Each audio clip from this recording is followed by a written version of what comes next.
falaisa bitaibin.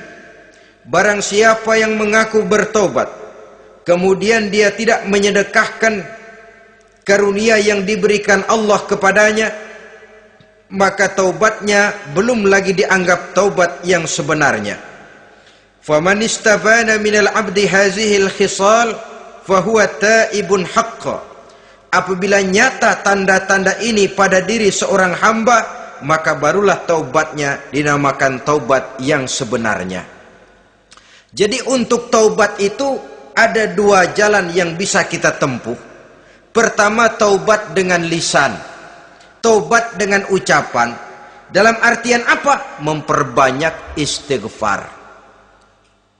Istighfar yang mana? Yang mana yang mungkin saja. Kalau waktunya sempit ya istighfar yang pendek-pendek. Astaghfirullah, astaghfirullah, astaghfirullah. Mau yang lebih panjang, astaghfirullahalazim allazi la ilaha illa huwal hayyul qayyum wa atubu ilaih min jami'il ma'asi waz zunub la haula wala quwwata illa billahil aliyyil azim. Ada waktu yang lebih panjang lagi membaca sayyidul istighfar.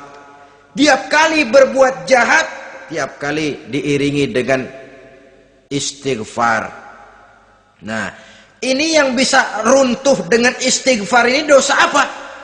Dosa yang ringan, dosa yang biasanya dilakukan oleh panca indera kita. Mata, ini dosa mata, insya Allah bisa runtuh dengan istighfar. Ngelihat yang haram, cepat nunduk, astagfirullah. Habis nunduk jangan ngeliatin lagi. Kadang-kadang ngelihat nunduk istighfar, melotot lagi, istighfar lagi.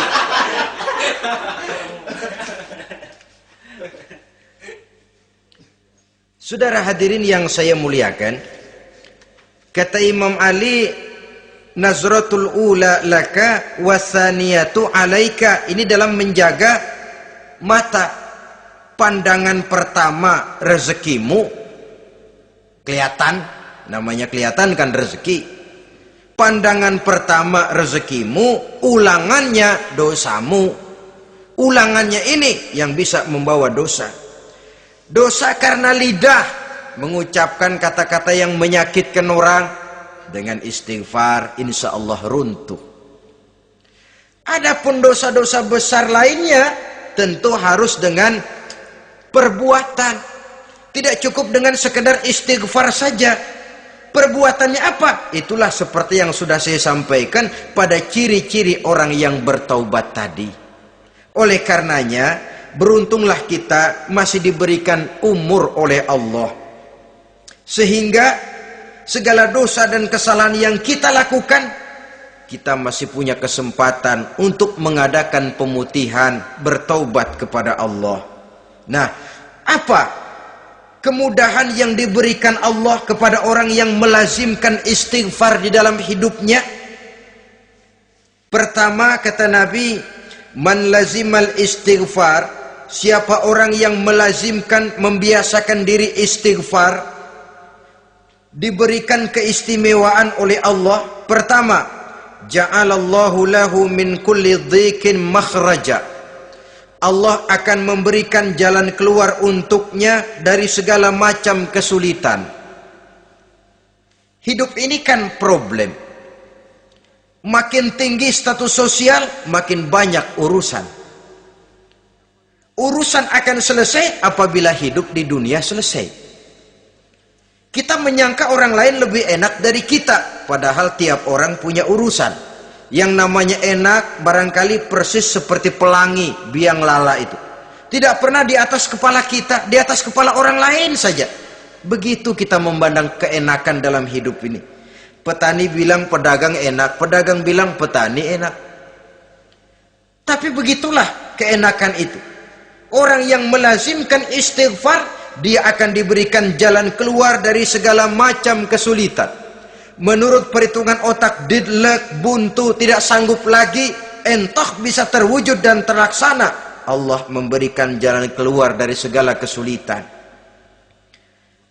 Saudara, kalau Allah sudah memberikan jalan keluar dari kesulitan, siapa lagi yang bisa bikin sulit kita? Kalau Allah yang memberikan jalan keluar, everything is running well katanya. Semua urusan bisa jalan dengan lancar.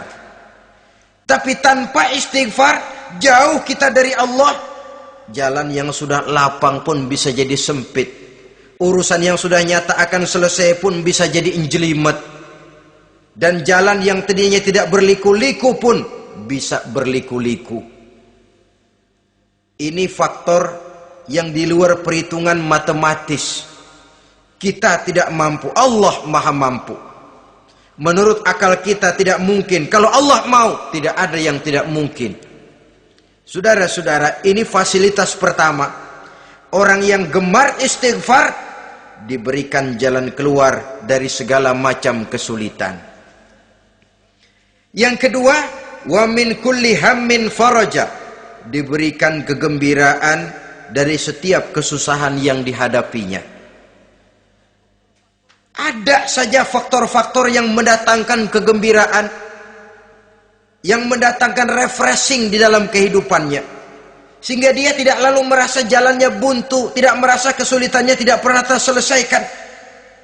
Dan yang ketiga, fasilitas yang diberikan Allah kepada orang yang gemar istighfar, wa razaqahu min haitsu la yahtasib, Allah akan memberikan kepada mereka rizki dari jalan yang tidak pernah mereka sangka-sangka, dari jalan yang tidak pernah mereka perkirakan sebelumnya. Saudara-saudara kaum muslimin rahimakumullah, inilah fasilitas ketiga yang diberikan Allah kepada orang yang gemar istighfar. Rizkinya datang dari jalan yang tidak disangka-sangka. Sebab rizki ini juga termasuk hal gaib.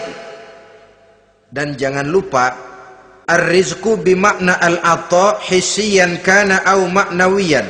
Rizki adalah pemberian, baik yang konkret maupun yang abstrak. Kita sering membatasi pengertian rizki, maka rezeki kita jadi sering terbatas. Menurut kita kan yang namanya rezeki cuman duit saja. Kalau bukan duit, bukan rezeki. Padahal semua karunia Allah itu rezeki.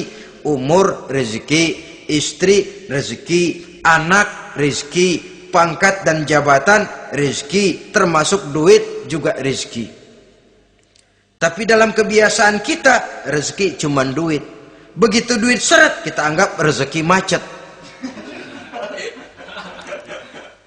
Maka akhirnya kita tidak bersyukur kepada Allah. Padahal mungkin di sektor duit macet, tapi rezeki dari segi lain, ilmu barangkali tambah, wibawa naik, pangkat naik, anak tambah, itu juga merupakan rezeki. Saudara-saudara kaum muslimin rahimakumullah, orang yang gemar istighfar ini